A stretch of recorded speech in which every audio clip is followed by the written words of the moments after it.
Chlorinated hydrocarbon insecticide, DDT. There was nothing quite like it before, and there has been nothing like it since. Here was a chemical that could be sprayed on the walls of a house, and for up to 6 months, any insect that rested on that surface would die. It was then thought to be non-toxic to humans, and it was inexpensive to manufacture. The female Anopheles mosquito was public enemy number 1, and World Health officials had a brand new weapon.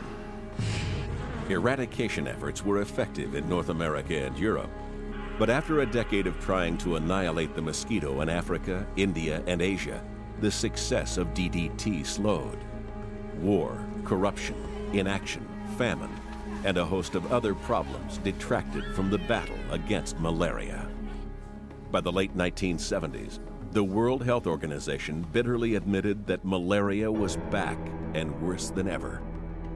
Today, only the HIV virus comes close to the destruction malaria brings upon this earth. It's estimated by some economists that malaria alone reduces the gross domestic product of the countries in sub-Saharan Africa by about 1%, perhaps even more. That translates into billions of dollars of loss in those countries every year. So it has an enormous impact. In every military campaign in which U.S. forces have been involved in the last 100 years, where malaria was transmitted, we've always had more casualties to malaria than we've had from hostile fire. That means, from a military perspective, that malaria has tremendous mission-aborting potential. The swamps around Haslen Bostwick's South American gold mine were a perfect breeding ground for the Anopheles mosquito. As the mosquito fed on Haslen's blood in its nightly ritual, it released thousands of thread-like malaria parasites that were stored in its salivary glands. For 12 days, Haslen would go without symptoms while parasites invaded her liver and transformed into organisms that moved on to her red blood cells. The tiny creatures divided and multiplied by the millions. They became so numerous that her red blood cells exploded. By the time Haslen fell into a coma, parasites were shutting down most of her vital organs, including her brain. The only organ that was functioning was my heart. Everything else had already shut down by the time I got to the hospital. And they had to pretty much, they had to put catheters and whatever else they had to put in me. Dr. Stephen Hoffman was rushed in to work with Haslen. So what was going on was these parasites were binding to these small blood vessels in her brain and blocking up blood flow.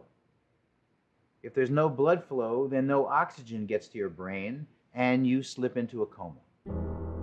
After centuries of suffering and death, decades after the discovery that malaria is a parasite, and research into a cure, there is still no effective modern drug to combat malaria in its late stages.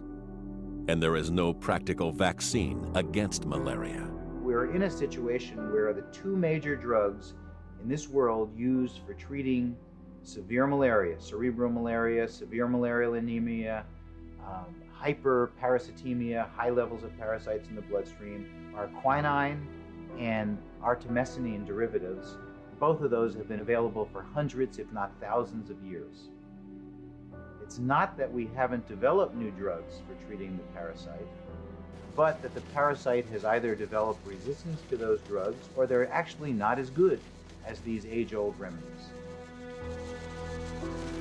Through the developed world's best medical efforts, Haslen did stabilize, and miraculously, she survived.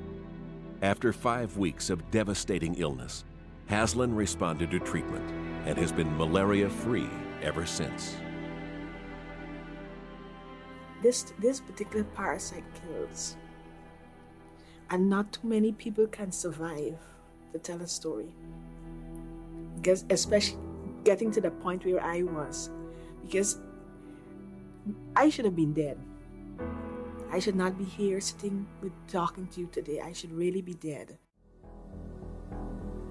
Efforts to eradicate and treat the terrifying destruction of parasites all over the world meet with varied and intermittent success.